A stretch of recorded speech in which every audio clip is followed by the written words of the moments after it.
নমস্কাৰ ছাত্ৰ ছাত্ৰীসকল এইটো ভিডিঅ'ত মই তোমালোকৰ কাৰণে দশম শ্ৰেণীৰ প্ৰি বোৰ্ড এক্সামিনেশ্যনৰ কামৰূপ মেট্ৰ' গণিত কুৱেশ্যন পেপাৰখন লৈ আহিছোঁ কুৱেশ্যন পেপাৰখনত অহা 45টা এমচিকিউ তোমালোকৰ সৈতে এইটো ভিডিঅ'ত মই ভালদৰে ডিসকাস কৰিম তোমালোকে ভিডিঅ'টো হেকলৈকে মন কৰিবা ভিডিঅ'টো অলপ কিন্তু দীঘল হ'ব এতিয়া প্ৰথম প্ৰশ্নটো চাচোন কি আছে যদি -3m+1 * -3/5 -3/7 তেন্তে m ৰ মান হ'ব এটো কেনে কৰো তোমালোকে চাই লোৱাছো এতিয়া চোৱাচোন আমি কুৱেশ্যনটো আমি কেনে কৰিম -3m+1 * -3m ইকুৱেল কি আছে -3/7 ইয়াত চোৱা মাইনাস যোনটো 3 আছে আৰু ইয়াতো এটা মাইনাস আছে নহয় a - c টো যেহেতু একে হয় তেতিয়া আমি দুটা মাইনাস বা এটা মাইনাস লিখিলো ওপৰৰ ঘাতকেইটা কি হ'ব প্লাস হ'ব যেহেতু হিহঁতৰ মাজত কি আছে ইনটু চিন আছে এটো কাৰণে কি হ'ব m+1 প্লাস কি হ'বগে গৈ 5 ইকুৱেল কি হ'ব -3^7 এতিয়া কি হ'ব -3^m এটো m লিখিলো প্লাস পাছেকে কি হ'বগে গৈ 6 হ'বগে গৈ ইকুৱেল কি হ'ব এটো -3^7 এতিয়া কি হ'ব যেহেতু -3 যেহেতু একে হয় এটো কাৰণে ওপৰৰ এই পাৱাৰ গিটা কি হ'ব ইকুৱেল হ'ব m+6 ইকুৱেল কি হ'বগে গৈ 7 m ইকুৱেল কি হ'ব 7 - 6 ইকুৱেল কি হ'বগে গৈ 1 আমি m তো আমি কি পালোগে গৈ তেতিয়া হলে 1 তেতিয়ালে ইয়াৰ অপচনটো কি হ'ব অপচন হ'ব ইয়াৰ এটো 1 হ'ব অপচন হ'ব b2 নেক্সট কোৱেশ্যনটো কি আছে অতি ক্ষুদ্ৰ বা অতি বৃহৎ সংখ্যাৰ প্ৰামাণিক ৰূপটো হল k * 10^m যত m এটা অখণ্ড সংখ্যা তেন্তে k মান হ'ব সো প্ৰামাণিক ৰূপ বুলি ক'লে দশমিকৰ বাও হাতে অকল এটাই স্বাভাৱিক সংখ্যা থাকিব লাগিব তেলে অকল এটা স্বাভাৱিক সংখ্যা থাকিবলৈ হলে 1 ৰ পৰা 9 ভিতৰত হ'ব লাগিব তাৰমানে আমি গম পালো যে দশমিক সংখ্যাৰ বাও হাতে অকল এটা স্বাভাৱিক সংখ্যা থাকিব লাগিব তাৰমানে 1 ৰ পৰা 9 ৰ ভিতৰত হ'ব লাগিব তাৰমানে আমি গম পালো যে সংখ্যাটো 10তকৈ সৰু হ'ব লাগিব আৰু 1 ৰ সমান বা 1তকৈ ডাঙৰ হ'ব পাৰিব এটো কাৰণে অপচন কোনটো হ'ব ইয়াৰ অপচন হ'ব তোমালোকৰ C2 1 ৰ সমান বা 1তকৈ ডাঙৰ হ'ব লাগিব k টো 10তকৈ সদায় কি হ'ব লাগিব সৰু হ'ব লাগিব হল নেক্সট প্ৰশ্নটো কি আছে সংখ্যাটোৰ বাবে শুদ্ধ উত্তৰটো বাছি উলিয়া 43.123456789 সংখ্যাটোৰ বাবে শুদ্ধ উত্তৰটো বাছি উলিয়া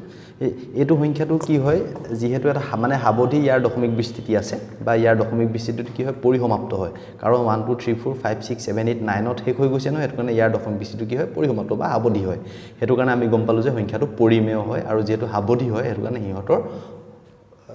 হৰৰ মৌলিক উৎপাদকীকৰণটো সদায় 2n * 5m আৰহি হ'ব মানে হৰটো অকল মৌলিক উৎপাদক বিলাকত অকল 2 আৰু 5 হে থাকিব হেতু কাৰণে অপচন হ'ব ইয়াৰ এটো পৰিমেয় আৰু হৰটো 2n * 5m আৰহি নেক্সট 9 প্ৰশ্নটো কি আছে 288 ৰ মৌলিক উৎপাদকীকৰণত 3 ৰ ঘাত কিমান হ'ব ইয়াত আমি কি কৰিব লাগিব 288 ক আমি মৌলিক উৎপাদকীকৰণ কৰিম কৰিলে কি হ'ব চাবা দেই এটো হৈছে 288 ইয়াত যদি আমি মৌলিক উৎপাদকীকৰণ যদি কৰো তেতিয়া আমি কি পামগে গৈ এটো 2 এ যদি হৰণ কৰো 2 * 2 2 * 8 2 * 8 হলগে এটো 2 * 7 = 14 2 * 2 = 4 হয়নে ইয়াত আকৌ 2 যাব 2 36 গুণ 3 2 যাব 2 18 হয়নে এটো কি হ'ব 2 9 গুণ কি পালো আমি 3 3 গুণ তেলে 3 ৰ ঘাত কিমান হ'ব 3 যেহেতু দুটা আছে 3 ৰ ঘাত হ'ব 3 স্কয়াৰ 3 ৰ ঘাত হ'ব 2 তেলে অপচন হ'ব তোমালোকৰ ডি 5 নম্বৰ প্ৰশ্ন কি আছে দুটা সংখ্যাৰ অনুপাত 15:11 যদি হিহঁতৰ গসাউ 13 হয় তেন্তে সংখ্যা দুটা হ'ব আমাক কি দিয়া আছে সংখ্যা দুটা আমাক দিয়া আছে তোমালোকৰ 15 আৰু 15:11 সংখ্যাটা অনুপাত দিয়া আছে আমাক 15:11 আৰু হিহঁতৰ গসাউ 13 হয় তেন্তে সংখ্যাটা আমি প্ৰথমতে কি লম ধৰি লম সংখ্যাটা এটা হ'ব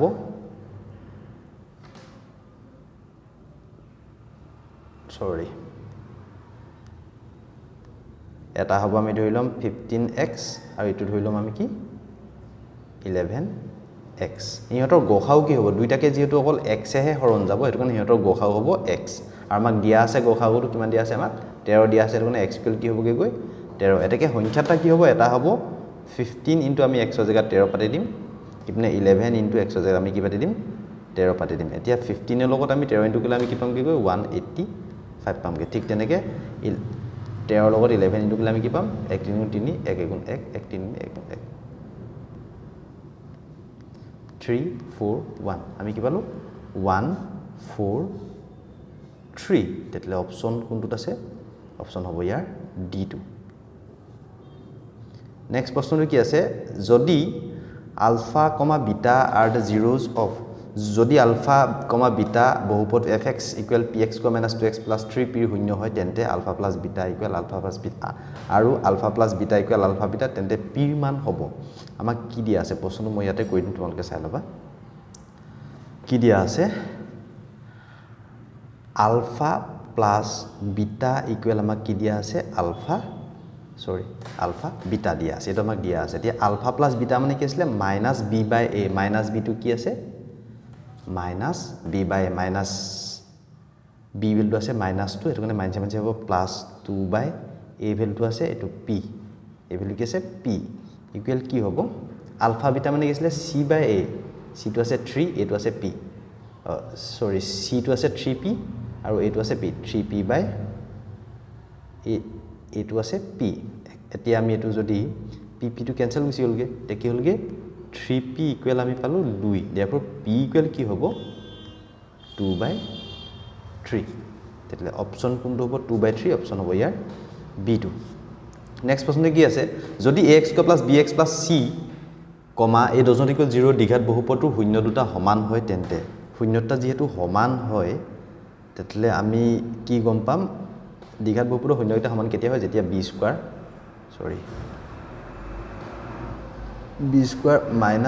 4ac ইকুয়াল কি হলে 0 হলে মূল দুটা কি হয় সমান হয় এতিয়া b² ইকুয়াল কি হ'বগে গৈ 4ac টো সমান চিন এপনে গলে কি হৈ যাব +4ac হ'বগে গৈ আমি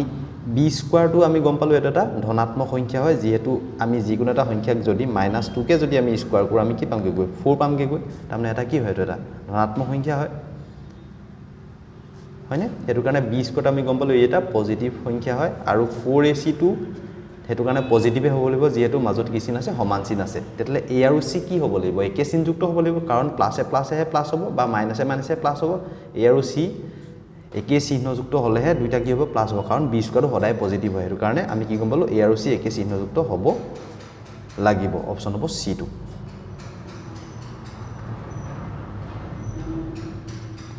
তাৰ পাছত নেক্সট প্ৰশ্নটো কি আছে বিভাজন কলন বিধি অনুসৰি px ইকুয়াল কি হ'ব gx * qx + rx অপশন হ'ব তোমালোকৰ d2 নেক্সট নম্বৰ প্ৰশ্ন কি আছে x² + 7x + 10 দ্বিঘাত বহুপদৰ শূন্যবোৰ হ'ল এটো আমি কৰি চাব লাগিব মন কৰিবা x² + 7x + 10 কি আছে x² + 7x + 10 আছে এটো আমি যদি কৰি চাও মধ্যপদ বিভাজন পদ্ধতি মতে x² + 7x ৰ জায়গাত আমি কি লিখিম যেহেতু আমি দুটা সংখ্যা পূৰণ কৰিলে আমি 10 পাব লাগিব একেটা সংখ্যা যোগ বা বিকলে আমি 7 পাব লাগিব 5 * 10 হয় 5 + 2 লিখি দিছো হ'ল ইনটু x + 10 এতিয়া x² কি হ'বগে গৈ এটো 5 টো x লৈ পূৰণ কৰিলে কি পাম আমি 5x ঠিক তেনেকে 2 টো x লৈ পূৰণ কৰিলে আমি কি পাম +2x + 10 কি হ'ব এহালে হাল হ'ল এহালৰ পৰা আমি x টো কমন ললো x টো কমন ললো কি হ'ব x + 5 আৰু এহালৰ পৰা মই 2 কমন ললো x + 5 হ'লগে কাৰণ দুই বাজুং কি হ'ব 10 হ'ব লাগিব আৰু 2 টো x লৈ পূৰণ কৰিলে আমি 2x মাৰ তেলে আমি কি গম পালো x + 5 হ'লগে এটা উৎপাদক আৰু এটা হ'লগে গৈ x + 2 তে x + 5 আৰু x + 2 হ'লগে বহুপদটোৰ উৎপাদক গতিকে শূন্যকেইটা কি হ'ব x + 5 আছে ন x = -5 আৰু x + 2 আছে ন x = -2 আমি কি গমলো -2 আৰু -2 অপচন হ'ব তোমালোকৰ c2 নেক্সট দশম বস্তু কি আছে x = 2 আৰু y = -3 অদ্বিতীয় সমাধানযুক্ত এজোৰ ৰৈখিক সমীকৰণ হ'ব এতিয়া চোৱা x = 2 আৰু y = -3 x = মা কি দিয়া আছে 2 দিয়া আছে আৰু y = -3 দিয়া আছে আমি প্ৰথম সমীকৰণটোতে পাতি চাও x ৰ জায়গাত যদি আমি 2 পাতো প্লাস y জায়গাত যদি আমি -3 পাতো তাৰমানে প্লাসে মানে মাইনাসে হ'বগে গৈ ইকুৱেল কি হ'বগে গৈ -1 যেটো সমান চিনৰ ফু হাতে আছে তেতলে প্ৰথম সমীকৰণটো সিদ্ধ কৰিলে 2 নম্বৰ সমীকৰণটো চাম কি আছে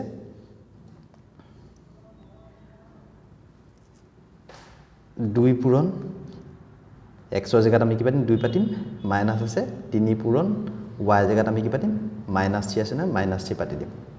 কি পামগে 2 * 4 মাইনাসে প্লাস 3 * 9 -3 * y ভ্যালু 2 minus 3 আছে এতিয়া কি হ'ব গৈ 2 দুগুণ 4 হ'লগে গৈ আৰু y মানটো যদি মই minus 3 পুট কৰি দিও মাইনাস মাইনাস প্লাস হ'ব 3 3 9 9 আছে কি হ'বগে গৈ আমি পামগে গৈ 13 হে পামগে কিন্তু সমান চিহ্ন হুহাতে কি আছে এটোহে আছে হেতু কাৰণে এটো নহয় তাৰ পিছত আমি 2 নম্বৰ সমীকৰণটো যদি পুট কৰি চাও 2x 2 দুগুণ 4 minus 3 into y value minus 3 put কৰি দিলে 3 দুগুণ 9 হ'বগে গৈ 13 কে minus হৈ এটো নহব এতিয়া 2 নম্বৰ সমীকৰণটো আমি যদি পুট কৰি চাও বা আমি কৰিয়ে চাব পাৰিম এটো ইয়াৰ পৰা এটো যদি আমি একে এটো সমীকৰণ আৰু এটো সমীকৰণ যদি আমি কৰি চাও সলভ কৰি চাও দুইটো আমি যেনিবা x টো আমি নাইকে কৰিবলৈ বিচাৰিলে কি কৰিব লাগিব আমি ইয়াৰ লগত আমি 2 পইণ্ট কৰিলে কি হ'বগে 4x প্লাস এটো কি হ'বগে গৈ 10y ইকুৱেল কি হ'বগে গৈ 2 ঘাং minus 22 আৰু এটো আছে 4x plus 10y ইকুৱেল কি আছে minus 26 এটো আমি সলভ কৰিলে কি পাম 4x টো কেনসেল যাব মাইনাস কৰিলে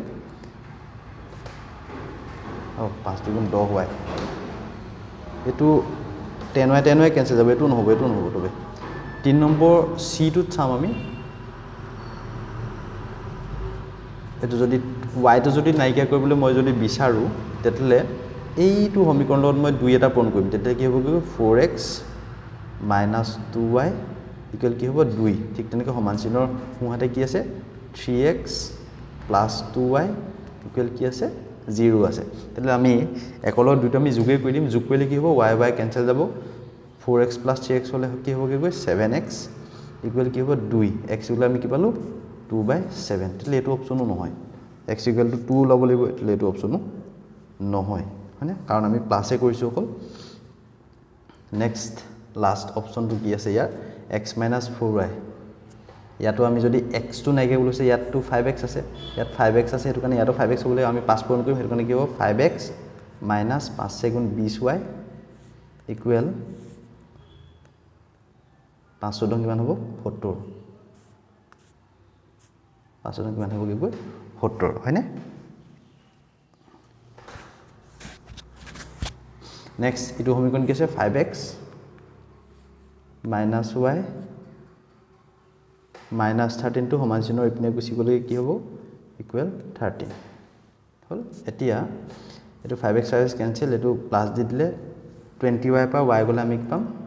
minus 19y ইকুৱেল কি হ'ব এটো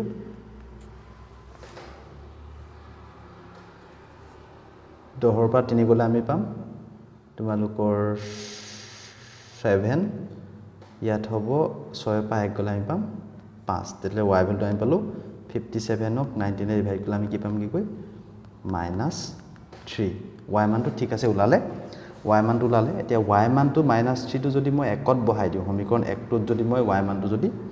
বহাই দিও তেতিয়া x ৰ মানটো কিন্তু 2 উলাব লাগিব হয়নে y মানটো আমি কি পালো -3 পালো ঠিক আছে সমীকৰণ 1 ত যদি আমি যদি y মানটো যদি বহাই দিও তেতিয়া হলে আমি 2 পাম নেকি y মানটো পালে আমি -3 তে -3 টো ইপিনে গলে কি প্লাস 2 হ'বগে গৈ কি আছে x plus y equal x minus to guess it x minus 4y equal guess 14 ase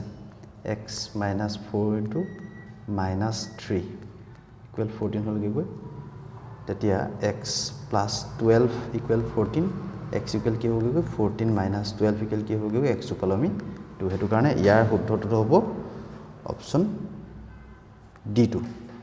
হল দুইটাতে হিট হয় 11 অপচন কি আছে যদি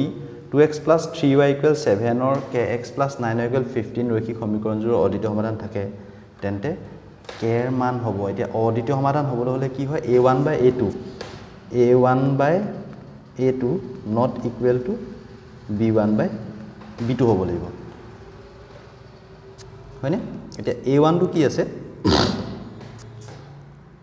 2 by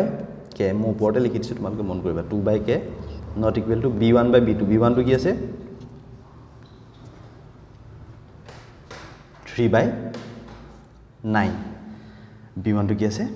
3 3 আৰু b2 আছে 9 এটা কি হ'ব 3k not equal to 9 to 18 হলগে কই k not equal কি হ'ব কি কই 18/3 3 6 k does not equal 6k মানটো কেতিয়াও 6 হ'ব নোৱাৰে অপচন হ'ব এইটো 6 বাহিৰে বাকি সকলো হ'ব পাৰিব 12 প্ৰশ্ন কি আছে x = 0 x = 5 সমীকৰণৰ সমাধান হ'ব এতিয়া প্ৰথমতে আমি ইয়াৰ লেখডাল যদি আকি লওঁ x = 0 এডাল হৈছে কি এডাল x অক্ষ আৰু এডাল y অক্ষ আৰু এটা 0 x = 0 বুলি ক'লে y অক্ষডালে হ'ব x = 0 এডালে হয়নে আৰু এটো আছে x = 5 এটো ধৰিলো মই 5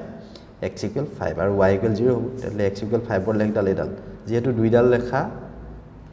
সমান্তৰাল হ'ল কাৰণ এডাল y অক্ষ আৰু এডাল আছে x = 5 x = 5 হ'ল আৰু এটা আছে x = 0 তেলে দুইডাল ৰেখা যেহেতু সমান্তৰাল হয় তেলে তাৰ কোনো সমাধান নাই কাৰণ সমান্তৰাল ৰেখা যুক্তৰ সমীকৰণৰ জোৰবিলাকৰ কোনো সমাধান নাথাকে এটো কাৰণে অপচন হ'ব 3 কটাকটি কৰা ৰেখাবিলাকৰ একমাত্ৰ সমাধান থাকে আৰু যিবিলাকৰ বা অদ্বিতীয় সমাধান থাকে যিবিলাকৰ অসীম সংখ্যক সমাধান থাকে সেইবিলাক ৰেখা সদায় মিলি যায় এডালৰ ওপৰত এডাল থাকে আৰু যিবিলাক ৰেখা সমান্তৰাল হয় হিহঁতৰ কোনো সমাধান নাথাকে কাৰণ হিহঁতি কটাকটি নকৰে 13 প্ৰশ্নটো কি আছে x² - 2x - m whole into m + 2 = 0 সমীকৰণৰ মূল দুটা হ'ব এটো আমি কৰি চাম দ্বিঘাত সূত্ৰতে মই কৰি দিছো তোমালোকক চাই লবা কি আছিল দ্বিঘাত সূত্ৰটো কি আছিল x = -b x = -b plus minus অথবা b² - 4ac / 2 আছে এতিয়া মাইনাস b বুলি ক'লে এটো হৈছে b সৰি কি আছে x = -b b বুলি ক'লে এটো -2 মাইনাস প্লাস 2 হ'বগে প্লাস মাইনাস √b² মানে -2 স্কয়ার হ'ব b² - 4 ac a ভ্যালু আছে 1 ইয়াৰ আগত 1 আছে না c ভ্যালু আছে এই গুটেডাল হ'ব c ভ্যালু গুটেডাল c ভ্যালু কি আছে -m whole into m + 2 whole divided by twice a value আছে কি 1 তেটো মই সলভ কৰিম কি হ'ব 2 হলগে গৈ প্লাস মাইনাস তো মন কৰিবা মাইনাসে প্লাস 2 * 4 হলগে গৈ মাইনাস এই 4 টো এটাল পন কৰিলে মাইনাসে মাইনছে প্লাস কি হ'ব 4m² আকৌ এটো মাইনাসে প্লাস হ'বগে গৈ 4 * 2 = 8m / 2 * 2 মই এখিনি পূৰণ কৰিলাম দে তাৰ পিছত এটো আমি কি কৰিব পাৰিম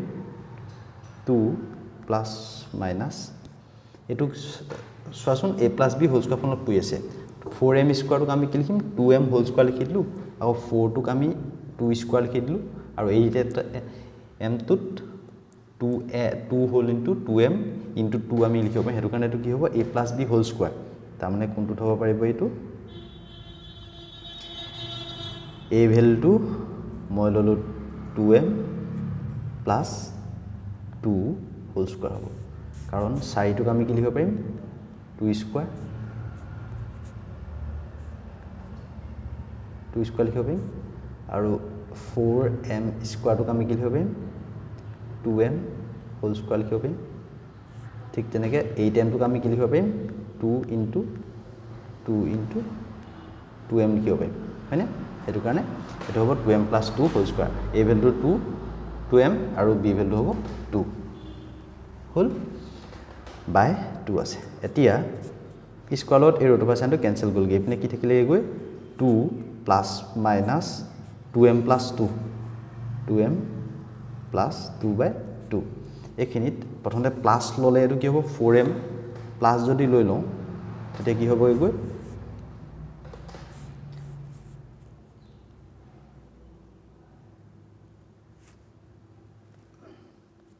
আমি যদি প্লাস লওঁ 2 + 2 + 2m হলে 4 + 2m হয়নে আকৌ এই ভাগ বাই 2 হলকে গৈ আকৌ যদি মাইনাস লওঁ কি হ'ব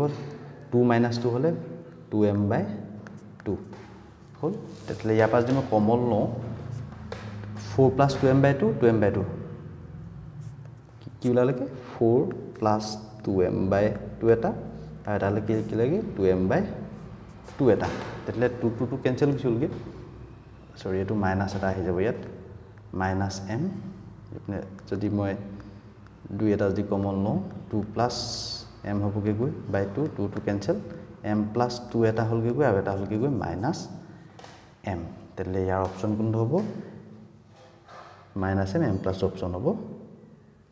c2 নেক্সট 14 নম্বৰ প্ৰশ্নটো কি আছে যদি ax² + 2x + a = 0 সমীকৰণৰ মূল দুটা সমান হয় তেন্তে মূল দুটা সমান হ'বলৈ হলে কি হ'ব b² - 4ac = 0 হ'বলৈ b ভ্যালুটো আছে 2 2² - 4 ac a ভ্যালুটো আছে a আৰু c ভ্যালুটো আছে a এটো হৈছে a ভ্যালু এটো হৈছে c ভ্যালু ইকুৱেল কি হ'ব 0 হ'ব 4 - 4a² = 0 - 4a² = হ'ব -4 minus cancel a square equal होबो गय 1 a equal होबो plus minus 1 option होबो d2 পুনৰ বুজি আছে দ্বিঘাত সমীকৰণ 2x² - 7x - 5 = 0 ৰ মূল আলফা আৰু বিটা হলে স্তম্ভ একাৰ স্তম্ভটো মিলোৱা আলফা প্লাস বিটা ইকুৱেল কি হয় -b/a -b/a হলে মাইনাস প্লাস 7/a ভ্যালু আছে 2 যেটো 3.5 তাৰ মানে 1 টু যাব ইয়ালে ঠিক আছে আলফা বিটা ইকুৱেল c/a হলে -5/2 হলে এটো -2.5 এটো হ'ব p লে যাব আৰু 3 টো হ'ব 1/alpha plus 1/beta হলে যদি আলফা বিটা ইকুৱেল যদি কি হয় -5 তেলে 3 টো এনিও কি লৈকে যাব তেলে অপচন ইয়াত কি হ'ব তোমালোকে ভালদৰে এটো চাই লবা 1 to r 2 to p 1 to r 2 to p 1 to r 2 to p তেলে অপচন হ'ব d2 ইয়াৰ ফুলৰ বস্তু কি আছে যদি এটা ap সাধাৰণ অন্তৰ d = 3 তেন্তে a5 - a7 ৰ মান হ'ব কি দিয়া আছে আমাক a5 ৰ জায়গাত আমি কি লিখিম a + 4d - a7 ৰ জায়গাত আমি কি লিখিম a + 6d hall a + 4d - a - 6d হ'বগে গৈ a টো কেনসেল গল প্লাস -4d - 6d হলে কি হ'ব -2d তেতলে d মানটো আমাক কি দিয়া আছে 3 দিয়া আছে কি বদলে -6 অপচন হ'ব তোমালোকৰ c2 নেক্সট প্ৰশ্নটো কি আছে 17 প্ৰশ্নটো প্ৰথম 100টা স্বাভাৱিক সংখ্যাৰ যোগফল এতিয়া 100টা স্বাভাৱিক সংখ্যা বুলি ক'লে a টো হ'ব 1 আৰু an টো হ'ব তোমালোকৰ 100 আৰু 100টা হলে n টো কি হ'ব 100 সৰি m লিখিলো তো n হ'ব লাগে n টো হ'ব 100 n টো 100 হ'ব আৰু d টো কি হ'ব 2 পাই গলে একে পাম d টো পাম আমি এটা আমাক কি লাগে যোগফল লাগে therefore s আমাক 100 লাগে s 100 ইকুৱেল আমি কি লিখিম 100/n/2 যেহেতু 100/2 হল ইনটু a + an লিখিম a ভ্যালুটো আছে 1 + an টো আছে 100 এতিয়া 2 ইয়াটো 50 বাৰ যাব 50 ইনটু আমি কি পালো 101 এতিয়া 101 হল কথা আমি যদি 50 পূৰণ কৰি কি পাম 0 0 0 5 * 5 0 5 * 5 5050 অপচন হ'ব এটো নেক্সট 18 বসি আছে তালিকা 1 দিয়া ap তালিকা 2 দিয়া সাধাৰণ অন্তৰ হৈতে মিলোৱা 1.8 2.0 2.2 2.4 ইহঁতৰ সাধাৰণটো কি হ'ব 2.0 পৰা 1.8 গলে 0.2 হ'ব তেলে আমি এটো পালো সৰি এটো পালো আমি ইয়ালে 1 to r -4 পৰা 0 মাইনাস গলে আমি কি পাম d to -4 এ পাম 2 to p hall 1 to r 2 to p 1 to r 2 to p option হ'ব b to ইয়াৰ নেক্সট প্ৰশ্ন কি আছে যদি ত্ৰিভুজ abc ab = ac ৰ ওপৰত ক্ৰমে e আৰু f দুটা বিন্দু তলৰ কোনটো ক্ষেত্ৰত ef সমান্তৰাল bc হ'ব কি কৈছে চিত্ৰটো আমি ইয়াত সৰুকৈ আঁকিলো ত্ৰিভুজ abc এটো a b c মই ধৰিলো এটো ত্ৰিভুজটো ab আৰু ac ৰ ওপৰত e আৰু f দুটা বিন্দু ef সমান্তৰাল bc হ'বলৈ হলে কি হ'ব লাগিব ae/eb af/fc হ'ব লাগিব এতিয়া ae/eb কেতিয়া হ'ব চাও প্ৰথমটোত আছে ae/eb টো কি আছে সৰি কাটি দিও a ইটো আছে 3 a ইটো আছে 3.9 আৰু ই বিটো আছে 3 কি পাম আমি 1 3 13 39 হয় নে 1.3 বাই 1 পালো ঠিক তেনেকে AF বাই FC টোত আমি কি পাম চাওঁচোন 3.6 বাই 2.4 আমি যদি 12 হৰণ কৰো 2 বাৰ 24 3 বাৰ 36 আমি কি পালোগে গৈ 3 বাই 2 হে পালো তেলে এটো নহয় নেক্সট টো আছে 4 and AE বাই EB টো আছে 4 বাই 4.5 আছে নেক্সট AF বাই FC ত আছে 8 বাই 9 আছে তাক যদি 2 গুণ 2 গুণ 8 2 4.5 গুণ কি হ'বগে গৈ 9 হ'ব হেতু কাৰণ এটো হ'ব 4 বাই 4.5 therefore অপচন বি টো শুদ্ধ হ'ব যেহেতু অনুপাত দুটা কি হয় সমান নেক্সট 20 নম্বৰ কি আছে যদি ত্ৰিভুজ ABC আৰু ত্ৰিভুজ DEF ৰ AB বাই DE তেন্তে ত্ৰিভুজ দুটা সঠিক হ'ব যদিহে আমি আগে ত্ৰিভুজ দুটা কিনো ABC DEF ৰ এটো মই প্ৰথমতে ABC টো আকি লৈছো ABC AB by DE বুলি দিয়া আছে মই আগে ত্ৰিভুজটো আগে আকি লৈছো AB by DE আৰু BC by FD D টো তাৰমানে ইয়াত আছে BC by F এটো F আছে এটো আছে D সৰি এটো হ'ব E hall AB by DE আকৌ BC by FD by TF তেলে কি হ'ব তাৰ কোনটো সমান হ'ব লাগিব B equal E নহয় B equal D B টোৱে D টোৱে সমান হ'ব লাগিব অপচন হ'ব ইয়াৰ B টো